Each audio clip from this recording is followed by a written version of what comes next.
So this verse is spoken by Lord Kapila Dev, who is actually the Supreme Personality of Godhead. Showing compassion to all living entities, you will attain self-realization. Giving assurance of safety to all, you will perceive your own self as well as the universe is in me and myself in you. I'll repeat. Showing compassion to all living entities, you will attain self-realization. Giving assurance of safety to all, you will perceive your own self as well as all universes in me and myself in you. Purport. And it's a long purport, so I'll skip parts of it and just focus on certain parts. The simple process for self-realization for every living entity is described here. The first principle to be understood is that this world is a product of the Supreme Will. There is an identity of this world with the Supreme Lord. This identity is accepted in a misconceived way by the impersonalists. They say that the Supreme Absolute Truth, transforming himself into the universes, loses his separate existence. Thus they accept the world and everything in it to be the Lord. That is pantheism, wherein everything is considered to be the Lord. This is the view of the impersonalists, but those who are personal devotees of the Lord take everything to be the property of the Supreme Lord. Everything, whatever we see, is the manifestation of the Supreme Lord. Therefore, everything should be engaged in the service of the Lord.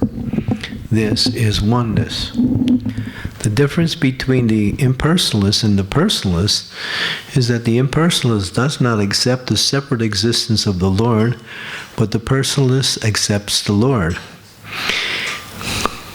He understands that, he distributes himself in so many ways, the Lord still has his personal existence. This is described in Bhagavad Gita. I am spread all over the universe in my impersonal form. Everything is resting on me, but I am not present. There is a nice example regarding the sun and the sunshine. The sun, by its sunshine, is spread all over the universe, and all the planets rest on the sunshine. But all the planets are different from the sun planet. One cannot say that because the planets are resting on the sunshine, these planets are also the sun. Similarly, the impersonalist or pantheistic view that everything is God is not a very intelligent proposal. The real position, as explained by the Lord himself, is that although nothing can exist without him, it is not a fact that everything is him. He is different from everything. So here also the Lord says, you will see everything in the world to be non-different from me. This means that everything should be considered a product of the Lord's energy, and therefore everything should be employed in the service of the Lord. One's energy should be utilized for one's self-interest. That is the perfection of the energy. This energy can be utilized for real self-interest if one is compassionate. A person in Krishna consciousness, a devotee of the Lord, is always compassionate. He is not satisfied that only he himself is devotee, but he tries to distribute the knowledge of devotional service to everyone. There are many devotees of the Lord who face many risks in distributing devotional service to the Lord to the people in general. This should be done. It is also said that a person who goes to the temple of the Lord and worships with great devotion, but who does not show sympathy to people in general, or show respects to others' devotees, is considered to be a third-class devotee. The second-class devotee is he who is merciful and compassionate to the fallen souls. The second-class devotee is always aware of his position as the eternal servant of the Lord. He therefore makes friendship with devotees of the Lord, acts compassionately towards the people in general, in teaching them devotional service, and refuses to cooperate or associate with non-devotees. As long as one is not compassionate to people in general, his devotional service of the Lord, he is a third-class devotee. The first-class devotee gives assurance to every living entity that there is no fear of this material existence. Let us live in Krishna consciousness and conquer the ignorance of material existence. It is indicated here that Candramauli was directed by the Lord to be very compassionate and liberal in his householder life and give assurance to the people in his renounced life. A sannyasi, one who is in the renounced order of life, is meant to give enlightenment to the people. He should travel, going from home to enlighten. The householder, by spell of Maya, becomes absorbed in family affairs and forgets his relationship with Krishna. If he dies in forgetfulness like the cats and dogs, then his life is spoiled. It is duty of a sannyasi, therefore, to go and awaken the forgetful souls with enlightenment of their eternal relationship with the Lord and engage them in devotional service. The devotee should show mercy to the fallen souls and also give them assurance of fearlessness. As soon as one becomes a devotee of the Lord, he is convinced that he is protected by the Lord. Fear itself is afraid of the Lord. Therefore, what has he to do with fearfulness? To award fearlessness to the common man is the greatest act of charity.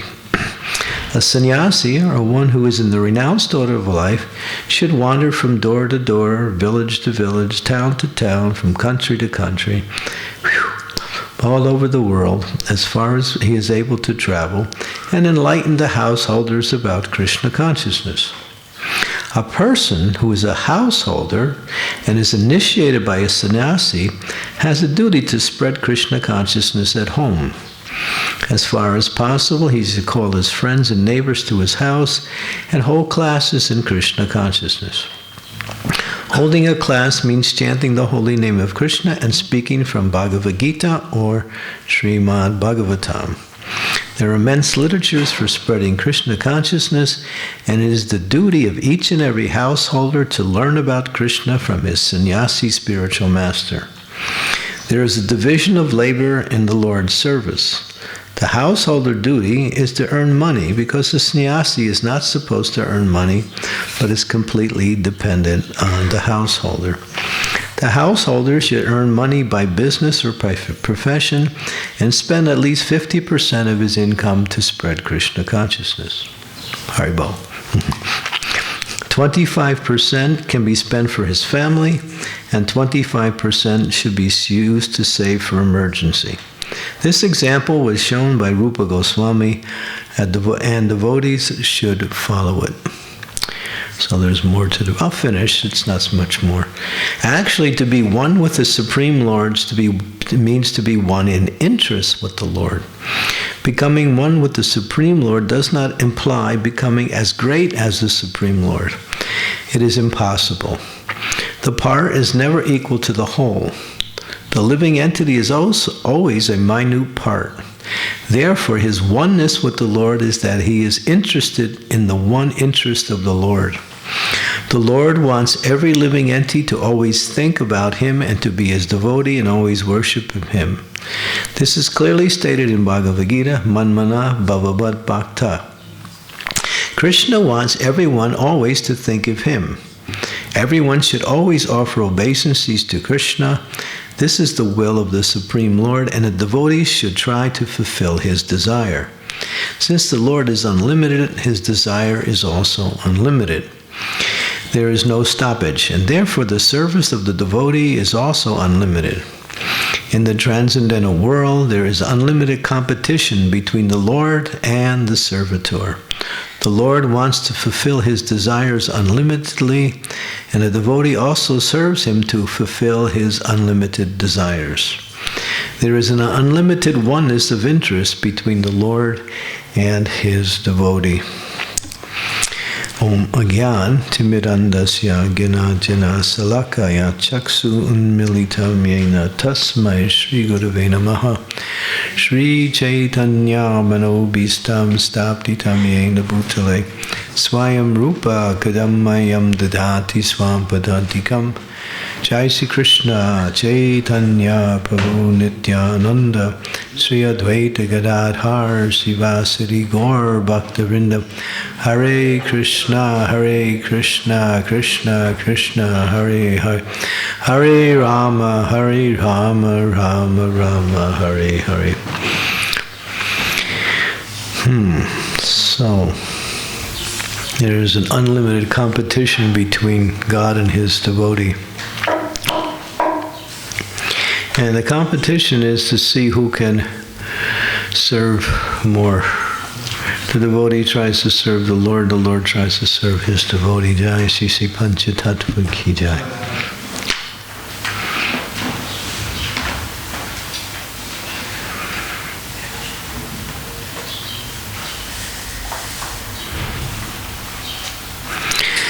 And no one can compete with the Lord and win, but sometimes the Lord loses just out of love, just to make his devotee become glorified. So here, there is something very interesting, is that the devotee knows that the Lord has desires, because the Lord is a person. When you speak about person, you speak about characteristics, qualities, and of course, desires. Person means desire. So the Lord also has desires, and his desire is that everyone come back to him in loving devotional service. Why does he desire that? Because he loves every living entity, and he knows this is the best thing for every living entity. To give them something less, he knows is not the best thing. So his main desire is to see everyone become his devotee. Actually, everyone is his devotee. No one can become his devotee. We can only just forget that we're not his devotee. Jiver Surupai Krishnera Nityadas. Everyone is the devotee of the Lord. That is our nature. That can never be changed, it can only be forgotten. And that forgetfulness causes the living entity to suffer. And so because of that suffering, the Lord, Prabhupada also says, he feels some pain. It's the pain of a loving father who sees the child is not getting what he needs to become happy. And so out of love, there is the pain of feeling for the beloved or the loved one. So the Lord feels a little pain seeing that the living entities are foolishly trying to make an arrangement in this world to be happy. And therefore they just keep suffering, that's all. Michi Maya Vese Kacho Habu Bubu Vai Jeev Krishna Das E Vishwash Kolida Adukanai, life after life, being tossed from one place to another, the living entity forgets his actual position in relationship to the Lord and tries to find happiness in this material world through friends, family, and various types of activities, only to die like a dog and then again take birth again and to try again. And sometimes one doesn't even get a human birth and has to live in a lower species of life because of excessive sinful life. So this causes the Lord to feel unhappy. He's always happy, but it's the unhappiness of love, that's all. In himself, he is always Atmaram, he's self-contained. He's always his nature is blissful. But because he is a being and he has desires, he also wants to see everyone else to experience happiness also. And so he empowers his devotees to act on his behalf to try to save other conditioned souls. So to take up that mission of the Lord to be his representative of bringing the conditioned souls back to him is the highest form of service to the Lord. There's a book, it's called, maybe you've seen it,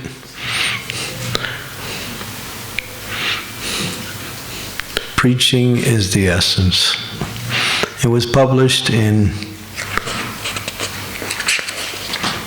1977. maybe a little bit before your time. So Prabhupada had made a statement, or a statement had arisen within our society. Preaching is the essence. He said 4 things. He said, books are the basis, purity is the force, utility is the principle, preaching is the essence. So we have given discussions on each of these points. And the basic principle is that our movement is a preaching movement. It's about expanding the mercy of Krishna to the conditioned souls, like that. And the greatest happiness one can experience in Krishna consciousness is to make another person Krishna conscious, or to bring another person to Krishna. Why is that happiness experienced by the devotee? Because the Lord is so pleased. And because the Lord is so pleased, that devotee feels the pleasure of the Lord within himself or herself. So this is the principle of compassion. When we speak about compassion, we speak about something that is natural for the living entities to be. People are compassionate to their friends, or maybe to their family members, or maybe to a few people within their society. Sometimes you see national interests. People are, our country is the best. And we'd wave the flags, just like just last week Croatia was in the football championship, right?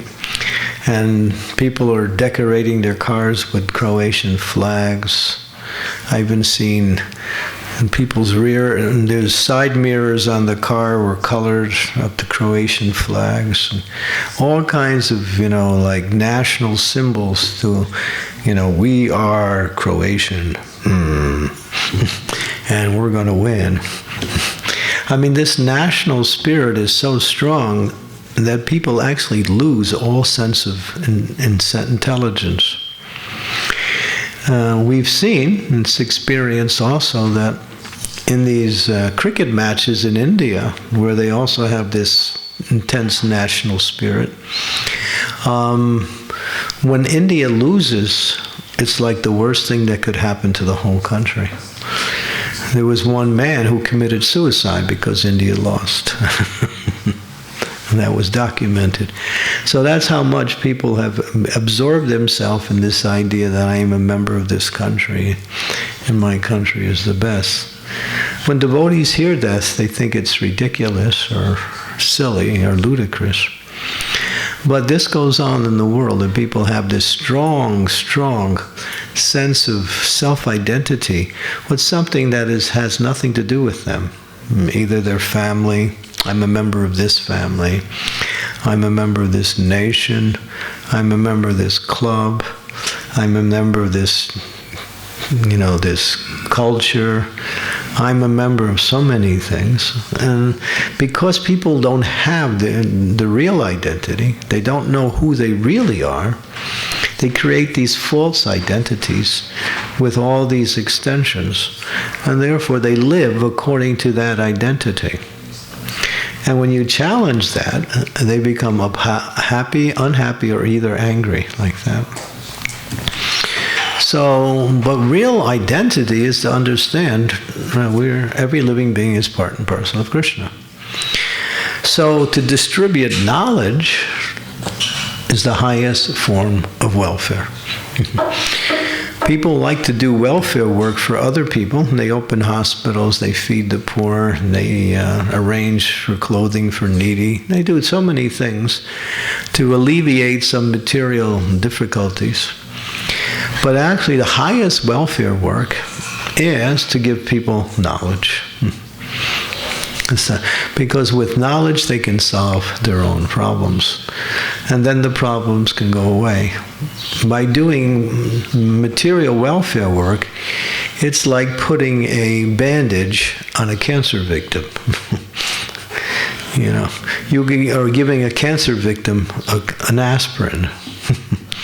He might get his headache away for a few minutes, but still he's going to die of cancer.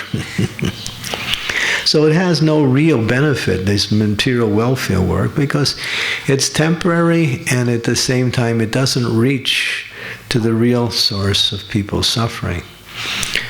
Real suffering is not to know who you are, and not to know what is your goal in life or direction in life. So therefore, the devotees of the Lord, they have the knowledge in the form of Prabhupada's teachings and his books, and teachings of the acharyas that have gone before us. So the devotees think, if these people can take a book, and if they can learn, and if they can actually change their life, then that is the greatest form of welfare work, like that. And it is complete, because once a person knows who they are and what is their goal in life, then they can solve all their problems. Jai Sisi Panchatattva Ki. So here, in the purport, Prabhupada makes a nice point. He says, the highest form of welfare work is to give fearlessness to the conditioned soul. Fear is the principle that pervades the world. It's everywhere. From the highest planet down to the lowest, as long as there is material activities, there is fear. Why? The fear of death means the fear of ending everything one lives for. So people are fearful, and they're absorbed in counteracting their fear by two things. One, acting like there is no danger, and at the same time living as if there is so much danger. It's almost contrary.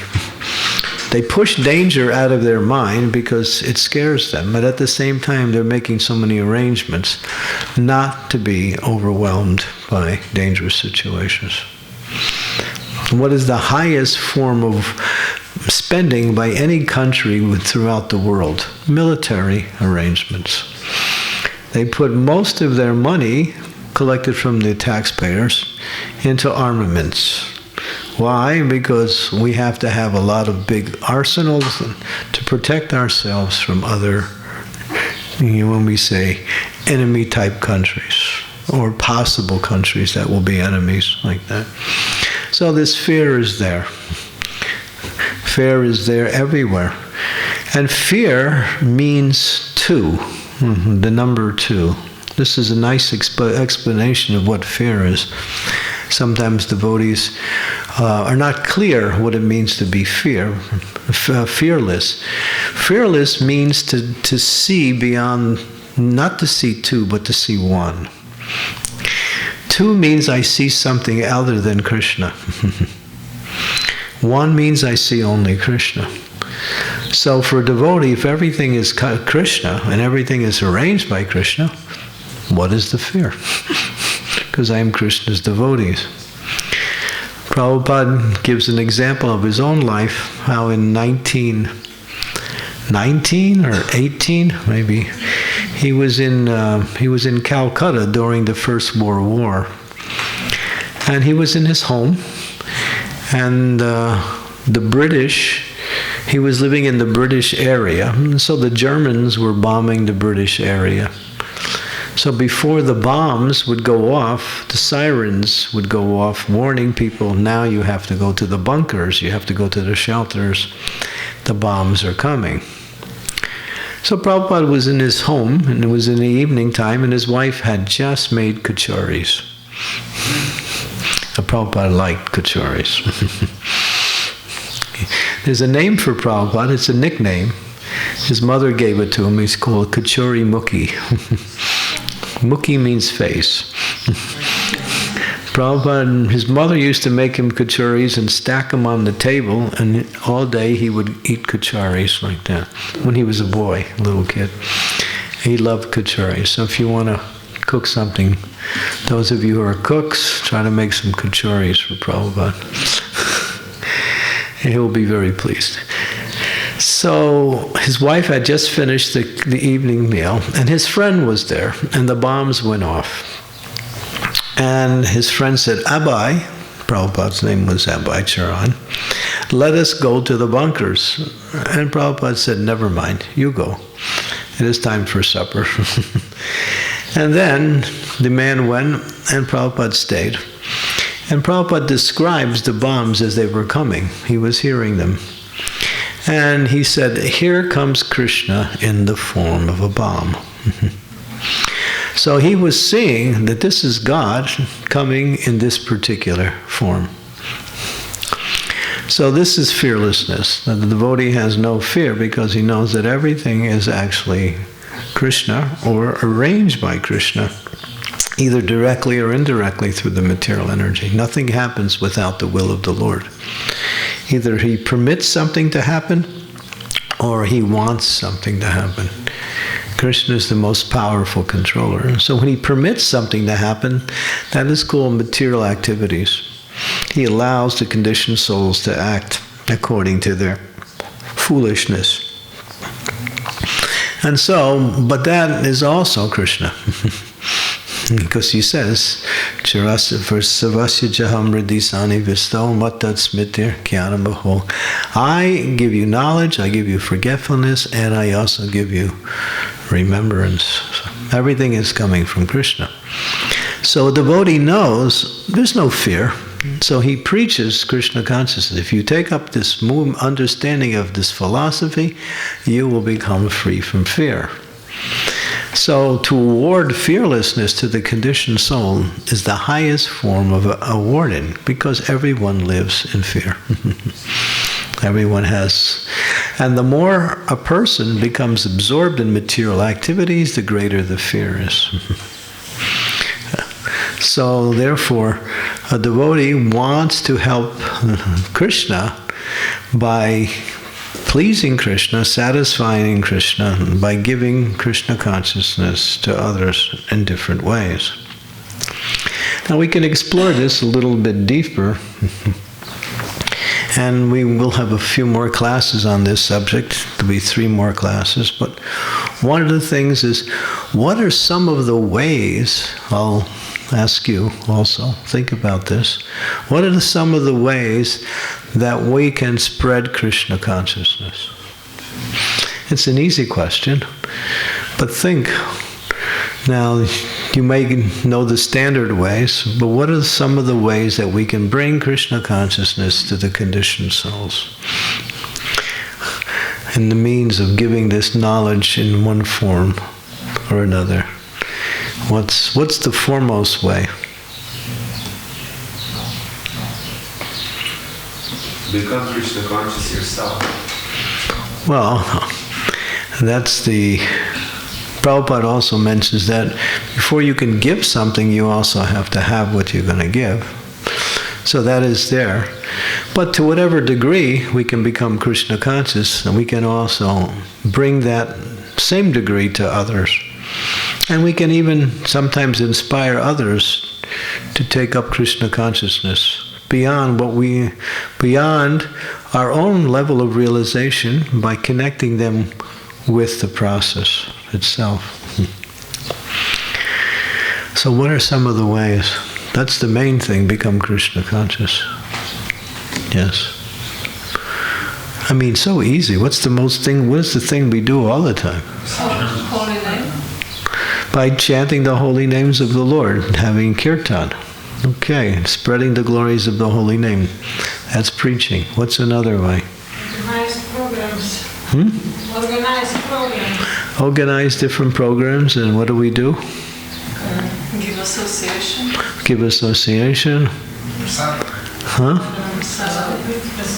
Prasadam, yeah. Prasadam distribution, that's preaching, yes. What else? Krishna Katha. Krishna Katha, yeah. So that's a program. Usually that makes up a program, the holy name. Krishna Katha and Prasadam. What's the thing that's the foremost? I can't believe it. Nobody's even said it. Book distribution. Book distribution, yes. Yeah, if they get a book, they're on their way. Prabhupada wrote this letter to the German disciples German book distribution devotees, disciples in 1977, May 6, 1977. You can read the letter. He said, he glorified book distribution, and he said, if a person takes a book, or if a person reads the book, or if they just take the book, or if they touch the book, or if they just see the book, they're benefited. You can read that letter. It's a real, what we say, fundamental letter to show the power of book distribution. That's why doing book distribution, Prabhupada said, is the best way to preach in this age. We do so many other forms, but that always remains foremost, because we're giving transcendental knowledge in the form of Krishna in these beautiful books that are so nicely composed that people, when they even see the book, the cover itself is attractive. What is another way we do? What's another way that we can spread Krishna consciousness?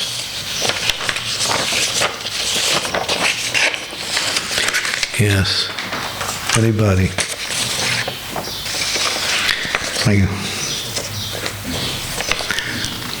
Show by example. Yeah, that's what Prabhu said. He mentioned in Become Krishna Conscious. Show by example. Okay. In other words, practice what you preach. What's some of the programs that we can do? That's what I'm talking about, programs. Bhakti Vriksha. Bhakti Vriksha, okay. Good. What else? Namhat. What's Sanghas? What else? Festivals. Festivals. Good. Now you're getting it. What's another one? Camps. Camps. Summer camps. What are you going to be doing in a couple of days? Padayatra. Padayatra. Hey, that is powerful. What else? Rathayatras. What else? Come on, I have a list of about 35 listings here. What else? Farm communities, teaching people how to live normal life, simple living, high thinking. Yes, what else? Radio, TV, social. Radios, get on them. We got people who know us, who are in the media here. Yeah, connect with the media, radio, TV. What else? What's the other form of media? Facebook. Facebook. Internet. Okay, yeah. There's one devotee he's got 10,000 people on his internet he preaches to regularly. He's developed internet preaching. Powerful. He keeps 10,000 people connect with him through their various programs on the internet. What else? What do I do?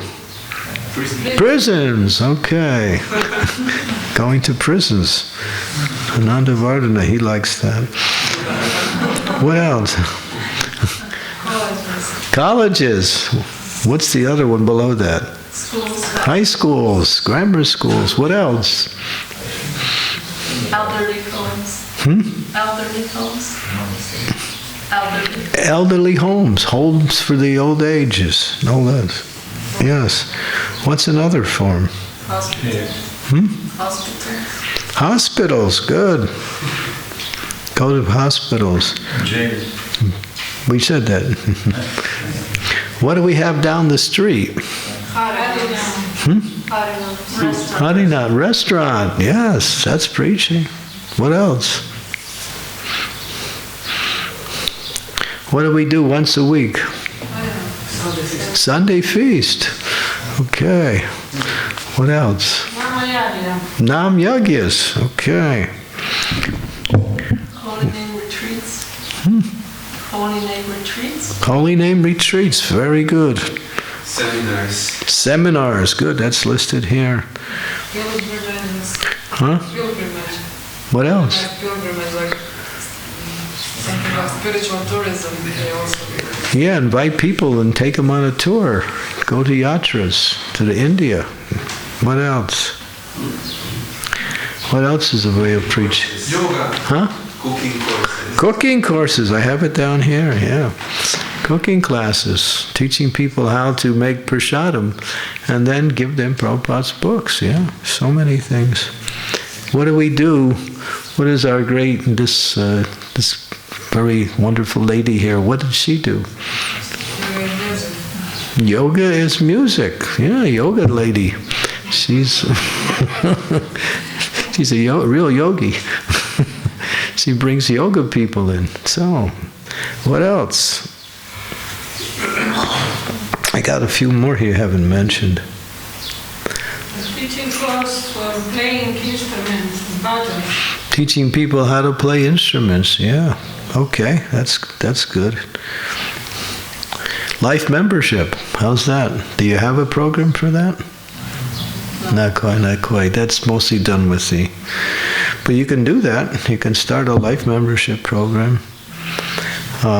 Dioramas. That's big in many parts of the world. Doing dioramas. If you go to Detroit, they have a whole building of dioramas where they depict Krishna Leelas for the guests. Animatronics, dioramas, so many things. Our temple in Delhi has animatronics.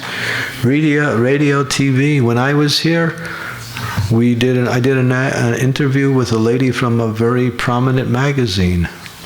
Remember that one? That lady who came? She interviewed me and published it in the magazine.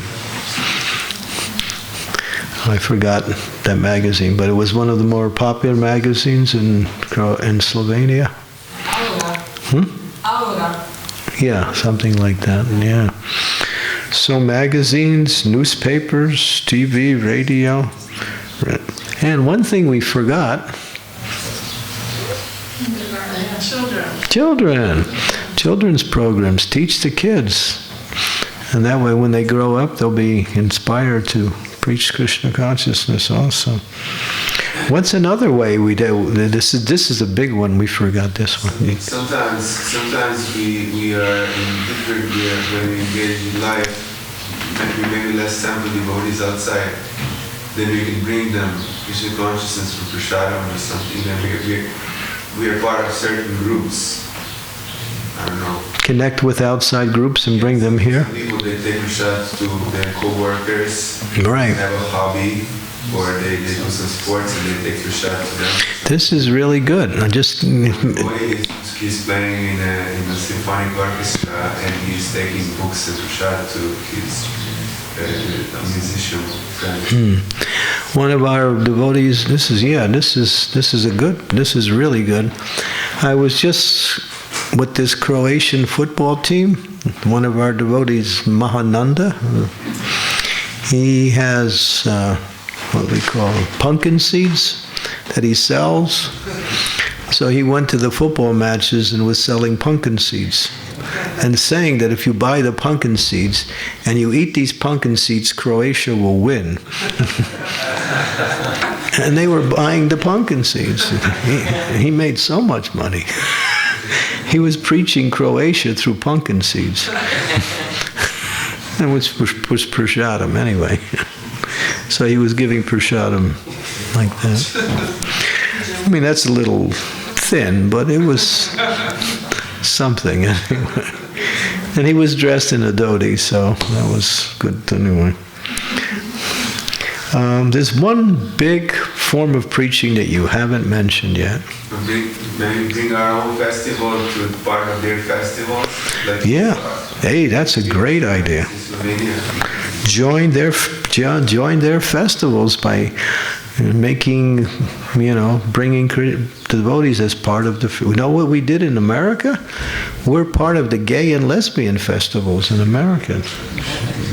They're big. They have 3-day festivals, gay and lesbian festivals. America is really distorted. So, devotees were going to gay and lesbian, and even the gay and lesbians, they like Hare Krishna because they're rebellious, and so are we, according to their understanding. So yeah. They see us as being radicals too. So they like us.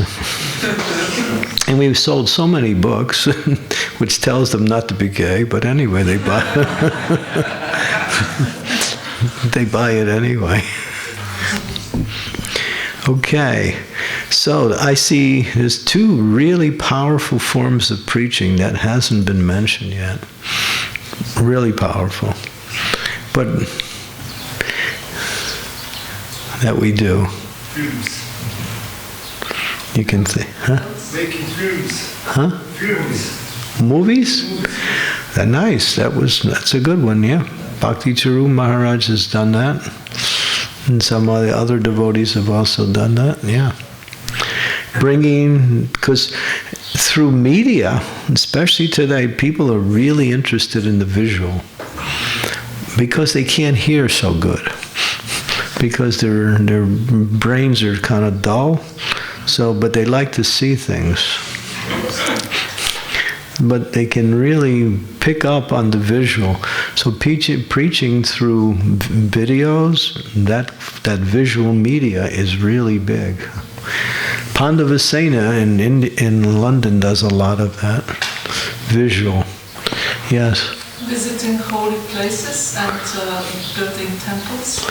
Building temples, visiting holy places, that's very, very powerful, especially visiting holy places. I think you also want to build a temple here, by the grace of the Lord. That's a very,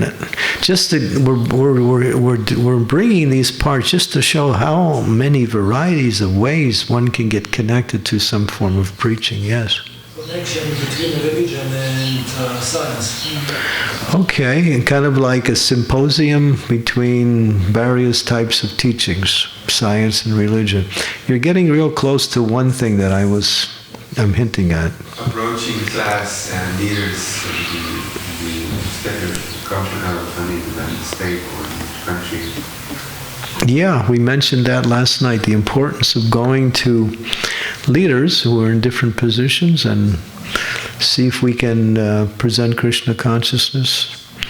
There was one devotee who was going to offices and offering prasadam to the people in that particular office by contacting, because they have their coffee breaks and they have their, snacks in the middle. So he was making cheesecake. And he was good at making cheesecake, so he was selling his cheesecake to the offices. And then they were using that cheesecake to distribute it to the employees, like that. So that's distributing prasadam. Interfaith preaching, really big. I did that in America for many years. Going to interfaith programs, becoming a part of that, dialoguing with other religious traditions. In fact, every time we did an interfaith conference, Chicago is where I was based. It's the headquarters of the World Parliament of Religions, which is the biggest interfaith organization in the world. And we were part of a local project which had 36 different religions. And we did programs with them. And one of the things that they liked about us was our prasadam. So every time we did a major festival, they asked us to cook. Because they thought, you can't beat this stuff the Hare Krishna's got. So we were supplying prasadam, and we were also presenting our philosophy like that. So I went to many, many big ones. They have one every 5 years somewhere in the world where they do a big one. I did in Barcelona, Spain in 2004. We went to a real big one. Bhaktiswarup Damodar Maharaj came. I was there. Krishna Kshetra Maharaj also came. Shivaram Maharaj also came. And we presented our philosophy in different symposiums that went on for a whole week. activities. So that's really big, interfaith. There was one in Mayapur, right after Bhakti Swarup Maharaj's departure. From the right side. Yeah, that was... in Mayapur because he wanted one time in the future, but then for him, they did it right away. First one. Was in honor of him? Yeah. There was special ceremony when many of them joined, and then people who knew him talked from the devotee side and others. Yeah, people actually in the secular world really have an appreciation for Maharaj, because he really made friends and entered their lives in a very powerful way.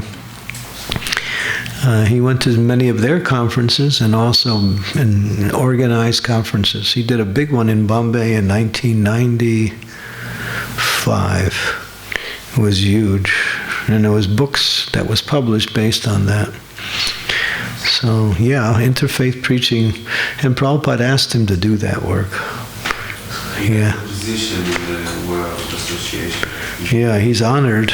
He's a very, what we say, popular person in many, many circles, scientific circles and also in interfaith circles, yes. I was going to say ILS is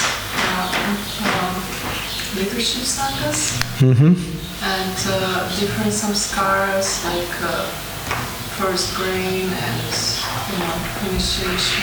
Right. Taking part in those, organizing them. I must have fed so many babies in my life. Families they come to me and say, "Can you do the first grain ceremony for our child?" And immediately I say yes. And then, we chant the holy names. We also chant the mantras that are part of the ceremony. Like that.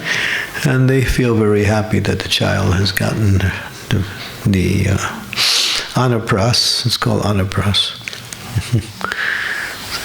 But there's one major preaching that you haven't mentioned yet, and it's big. Translating books. Ooh, you're really close. Publishing. Yeah, that's it. Book publishing. Writing books and publishing books. That's it. So devotees also take time and become inspired, and also take Prabhupada's teachings and formulate it and present it in the form of their books. And sometimes it's translated in different languages and distributed everywhere. Prabhupada said, flood the world with books. He said we should just have so many books that every place they go, they see a Hare Krishna book. And in Russia, it's like that. The devotees in Russia are so enthusiastic to distribute books that there have been statements by people from the outside that everywhere I go, I see a Hare Krishna book. In stores and libraries and on the streets. So, yeah. Book distribution follows book publishing, book writing, like that. So these are a few of the activities. Bhagavat Saptas. Radha Govinda Maharaj was doing Bhagavat Saptahas, calling people together, and for 7 days he speaks from the Bhagavatam. Like that. We have Bhaktivedanta Hospital in Mumbai. Like that. The counselor systems. Youth festivals, that's very big in India, bringing people who are going to colleges into these different festivals. Creating and writing newsletters. That's another thing that we didn't mention. And of course, deity worship, that is also preaching when it's done with that mood. Okay, so we have so many things. I think we covered most of them. Indians outside India. Indians outside India. Yeah, you could start that here. Indians outside of India. And they'll think, oh, now we'll come together as our culture, and then you can then from there you introduce Krishna. So we're just turning the whole gamut of ideas like that. So everyone should be involved in some kind of outreach program. Everyone, whether you do it directly or through as part of a program, but get involved. Get involved with preaching. Don't stay in the temple and just look at the four walls. Or stay in a house and look at the four doors, four windows. Get out and do something. Become part of these preaching programs. And it's very enlivening for devotees. And Krishna will give you so many ideas.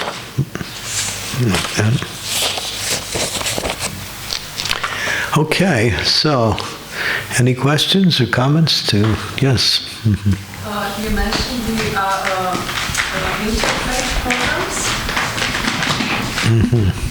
Today you mentioned one of the preaching programs, also interfaith programs. Yeah. And on yesterday's you should start that. You're good. You would be great for that.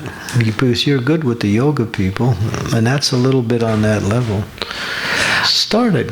Meet some people from the outside. I'm neighbor of Mormons, and I also have some Muslim friends that come to my dance classes. So I'm already kind of associating with different religious groups. And yesterday you mentioned that somewhere in America there was this interfaith programs, but then gradually devotees would leave to other religions. And so I was wondering how Not too many left. Not too many? A few were influenced because they weren't fixed in Krishna consciousness. And they somehow or other gravitated to that. So if you're going to do interfaith preaching, it's for devotees who can do that. It's not for everybody. So I was just wondering, when you have these meetings, like you mentioned that you are a part of many of these interfaith meetings, what's the dialogue between different religious groups? It's like finding what you have in common right. Values, or finding the common bond. And the thing is, when you connect there, you become a part of the recognized group of religions within your country, within the society, eventually within the world. Then they accept us as a bona fide tradition. So we actually make some really strong allies that if we ever get in trouble or discriminated against, they help us and support us. The other thing, and the main thing, is that we try to talk about that the importance of worshiping God according to your own traditions. It's walking on ice. It's a little difficult. You have to be careful to present it in such a way that it's not challenging. But at the same time, like that, the idea is not to get into and try to convince the other religions that we're the best. Then it becomes a whole different mood and it breaks down. I have books on it. If you want, I can make these books available. Please. Books that are come as a result of these programs, and also books that were written by devotees. Articles that were written by devotees. Other question is like in Bhagavad Gita it says if you break your tradition, then gradually the society decreases and there is unwanted progeny and so on. And so I'm wondering, there are some arguments if you're born into Christian family and then if you switch to Hindu or, Krishna consciousness, are you breaking your tradition? No. Very strong in Muslim also. Muslims country very strong. Yeah. Well, the thing is, we are not in the same understanding. The thing you said about unwanted progeny, that has to do with Varna Sankara. That is using sex life for sense gratification. Then you produce a whole group of people who are, when we coming in from lower planets, and then they permeate the society, and the society goes down. Women become polluted, and then you have unwanted children. But in what way does Krishna mean in Bhagavad Gita then if you break one's tradition? Breaking tradition? I'm not exactly sure of the statement you're referring to. Yeah, it's in this verse. I can't remember now. He was preaching to Arjuna. Yeah, right? yeah. These were the reasons. 5 reasons. 5 reasons. Yeah. Yeah, one was tradition. What is the tradition? Will not fight. One was the fear they will. The tradition will be lost. Yeah. Yes, because the dynasty, the elders will be killed, and then Oh, the dynasty. family tradition will be lost. Yeah, but Krishna was using a mundane argument. Okay. Because Arjuna was on the mundane platform. So he was trying to defeat his mundane argument with another mundane argument. Like that. But we understand that all these ideas that I'm Hindu, I'm Muslim, I'm Jewish, I'm Christian, these are all designations. They don't have anything to do with the soul. Yeah. Nothing. The soul is a spiritual being. How we execute spiritual life is done by particular religious traditions that are considered to be authorized traditions that have a set of scriptures and have a tradition that's coming from an acharya or an enlightened person who started that tradition. Now, there's a lot of bogus and there's a lot of genuine, but we understand that we call ourselves Hare Krishna because it's just a label. We are Sanatan Dharmis. That is our actual tradition. Sanatan means internal, and Dharma means religious principles. So we follow eternal religious principles, which means that I am the eternal servant of the Supreme Personality of Godhead. That's the basis of our identity. So people say you're Hindus. We're not Hindus. Okay.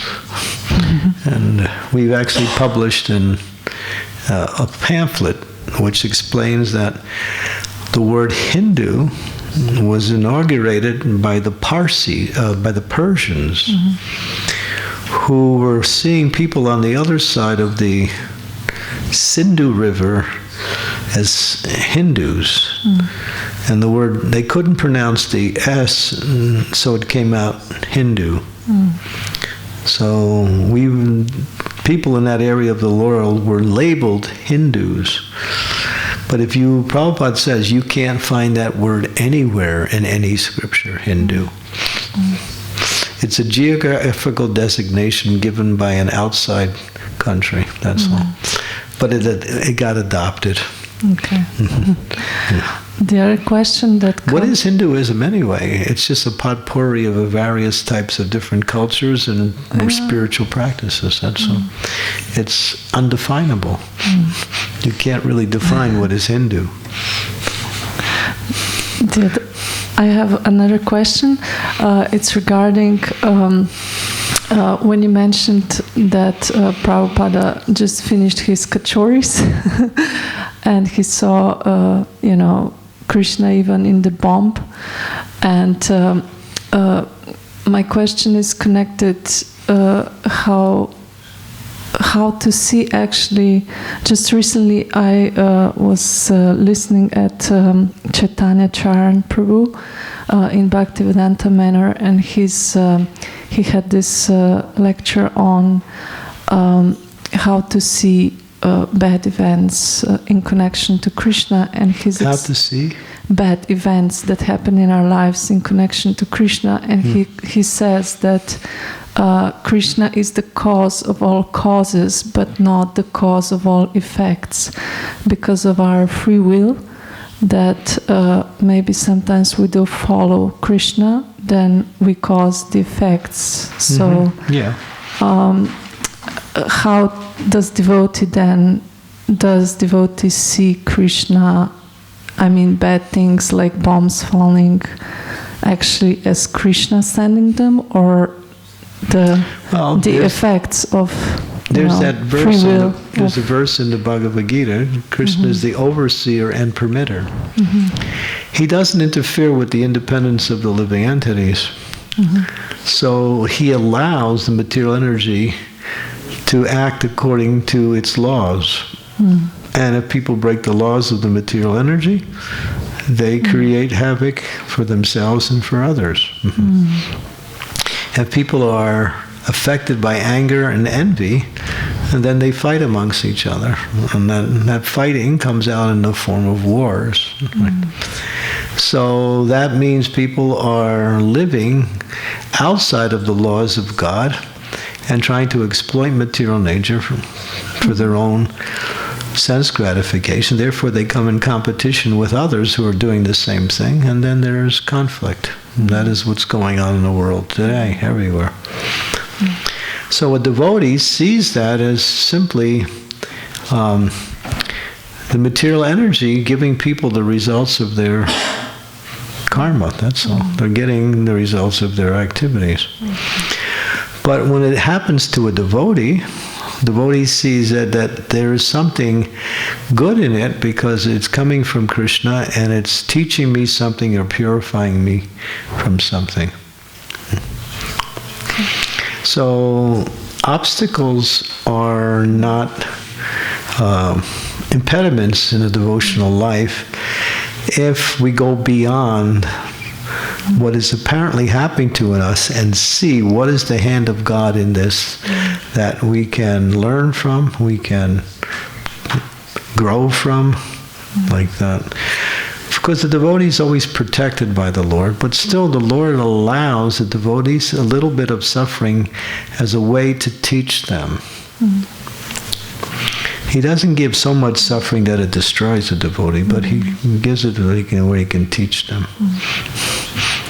I just recently translated a conference on logotherapy. I don't know if you're familiar with Viktor Frankl. On what? On logotherapy. I don't know if you're familiar with Viktor Frankl. Yeah. He's heard of him. Yeah, he was in concentration camp and he undergo such a deep suffering and torment, and even though all this turmoil was happening around him, and he was starving and cold in this concentration camp, he still was able to find meaning in life. So he was actually preaching to prisoners there in the concentration camp. So this I just recently also was going through some Ayurvedic books, and it's mentioned that not only our digestive fire, Krishna is our digestive fire, but it's also a sadhaka fire that one has, that's the capacity of overcoming traumatic states in life. So how to increase this meaningfulness in Krishna consciousness and to boost this sadhaka fire? How to be able to see all these things in a Krishna conscious way? Yeah, I mean, how in difficult situations in life, how one can, really grasp on this essence. We have to call out to Krishna for shelter. Yes. And once you call out to Krishna for shelter, then once you receive that shelter, then you can start to think, how can I respond to this situation? Krishna protects his devotees. Kotiya pratijanihi name bhakta pranashati. He'll protect his devotees, but the devotees should act within the range of Krishna's instructions to get the full protection. If we act outside of the range of Krishna's instructions, he still protects us as a devotee, but because we're acting outside, we get a little bit of suffering because of that, or difficulty. Krishna is allowing that just to bring us back to the full shelter. Like that. But you have to understand that for a devotee, Krishna is always there. But if you forget Krishna, then that's another thing. Don't forget Krishna. Okay. That's the idea, is to remember Krishna in all situations. Yes. And then there's no dangers. Okay. Yeah. For one person, it may be a danger, and for another person, it's an opportunity to develop more attachment to Krishna. Great. Thank you. Yeah, so I'm really happy to hear that you're connected with people in the other traditions. If you could think of how maybe you can bring a little meeting and just sit down with some light prasadam and just discuss. That'll start something off, maybe.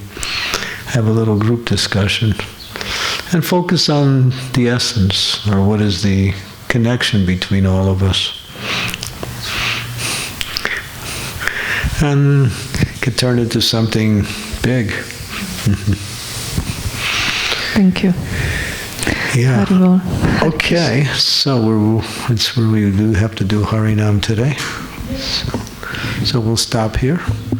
Thank you very much. Srila Prabhupada ki jai.